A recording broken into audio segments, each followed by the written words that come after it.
Hello, my name is Lauren, and do we really have to do this? I'm Kai, welcome to the Theoretical YouTube channel, and we most certainly do. Oh man, do we have to go back and re-watch them all for notes and stuff? What, are you crazy? Someone could die from that. Step away from that TV remote. I can't. The terrible screenwriting, the awful acting, the awkward fan service, it's compelling me. It's too late for me. Save yourself, brother. No.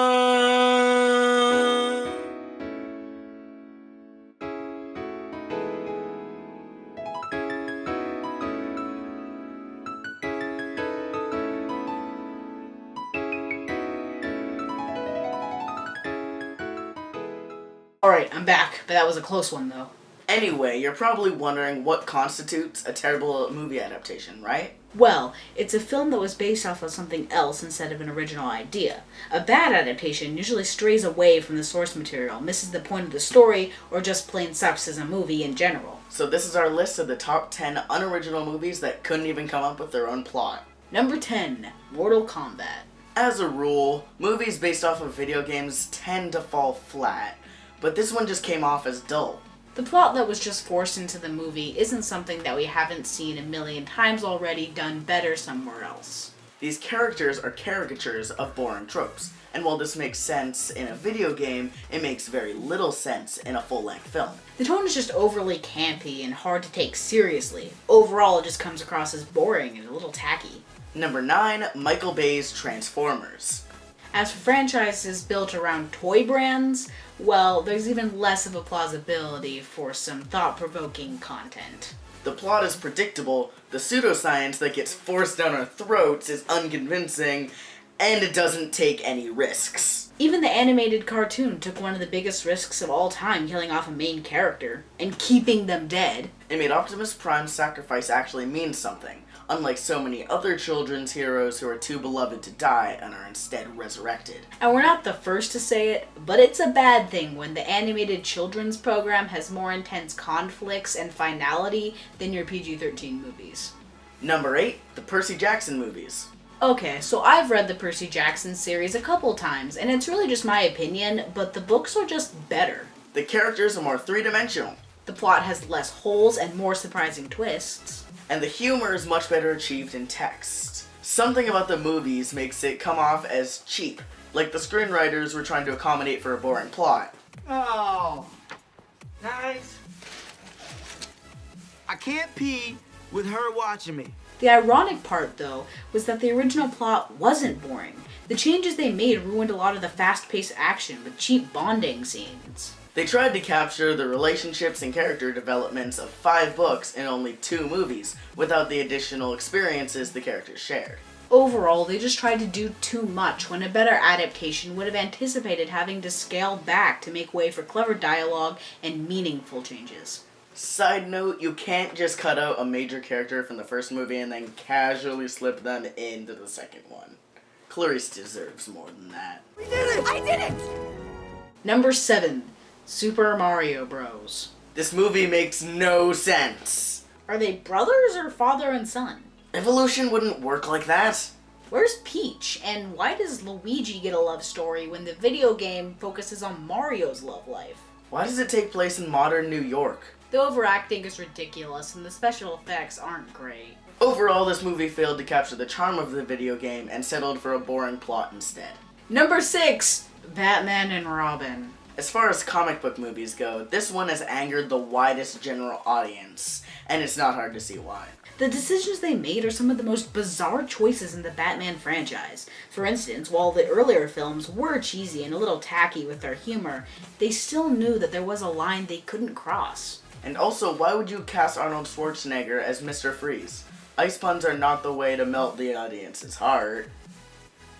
It's a cold town. The costume design is questionable. The acting is pretty bad, and you can't discuss this movie without pointing out every flaw the director made. Joe Schumacher is still living this one down. Number 5, Lemony Snicket's Series of Unfortunate Events. Now, to clarify, we're talking about the 2004 movie, not the recent Netflix TV show, which is pretty awesome. This movie's problem was it didn't fully understand its source material. It was trying to tell a complex narrative without figuring out where it was going. Because the series is more than just the first 3 books, trying to squeeze a complete story arc out of such small samples of the events in the story doesn't allow for proper development. This is why the TV show works so much better. It takes the time it needs to make each disaster really affect the characters and not feel as if so much drama is being stuffed into a movie that's less than 2 hours long. Jim Carrey's acting is also completely over the top. Most of the movie feels like those responsible for working on it just skimmed a description of the plot instead of actually reading the story. In the end, we're glad this movie's getting the reboot it deserves. We appreciate the darker tones and the more in-depth character development. Your parents have perished in a terrible fire. Perished means killed. We know what perished means. Number 4, How the Grinch Stole Christmas. Jim Carrey wasn't doing his best on this list, was he? This is a great example of a movie that doesn't understand where it's coming from at all. When reading the classic children's books, who decided this movie needed a grimy tone and adult jokes you didn't want your children repeating? Who wanted this much creepy makeup and ugly scenery? And the Grinch doesn't need a tragic backstory for us to sympathize with him. His change of heart is better received if it comes from a truly evil character. We're supposed to feel sorry for the Who's. That's what makes his redemption actually meaningful. The audience doesn't identify with the villain. We're supposed to feel betrayed by the Grinch, not empathize with him. This movie is unwanted and unneeded. If you can manage skipping it come Christmas time, we recommend the animated version from 1966. It stays true to the original story and remains a classic. Unlike this garbage. Number 3, Good Burger. Who decided to base a movie off of this one line from a Nickelodeon skit? Welcome to Good Burger, home of the Good Burger. Can I take your order? Oh, yeah. Nickelodeon. And if you haven't seen this movie, don't! It's beyond awful. It's truly the most annoying thing I've ever seen in my life. The writing isn't funny. The characters weren't likable. The acting sucked, and you'll never get these words out of your head. Welcome to Good Burger, home of the Good Burger. Can I take your order? This movie is torture to watch, and even worse, it's almost 2 hours long. Save yourselves, people. Never order a Good Burger. It may be the last thing you ever do. Number 2, M. Night Shyamalan's The Last Airbender.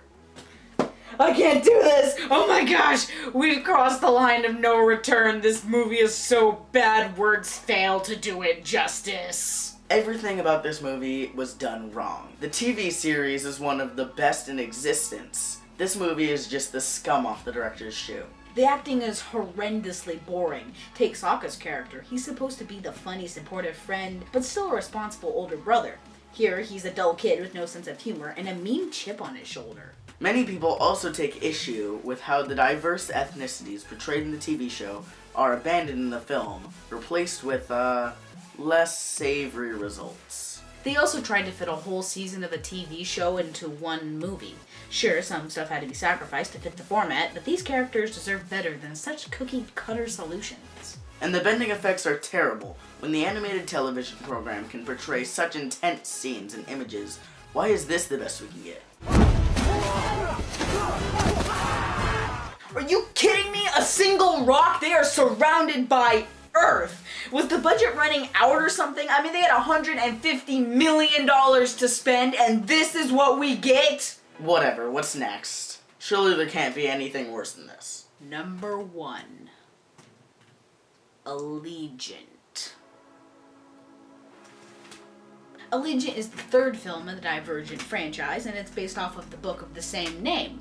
And here's why it's the worst thing in existence. It could have been so much better. The first Divergent film is actually scarily accurate to the book. There were some changes, but they made sense. They improved the story, or at least made it suitable for a screen instead of a page. The second film strays a little bit, especially with the ending, but for the most part stays pretty true to the text. Allegiant, however, throws everything out the window. Before we discuss the gravity of this movie's mistakes, here's a spoiler warning. Here we go. For one thing, the setting is all wrong. The movie makes the world out to be some sort of futuristic society with incredible technology beyond anything we've ever seen before. In the book, characters are blown away by an airplane.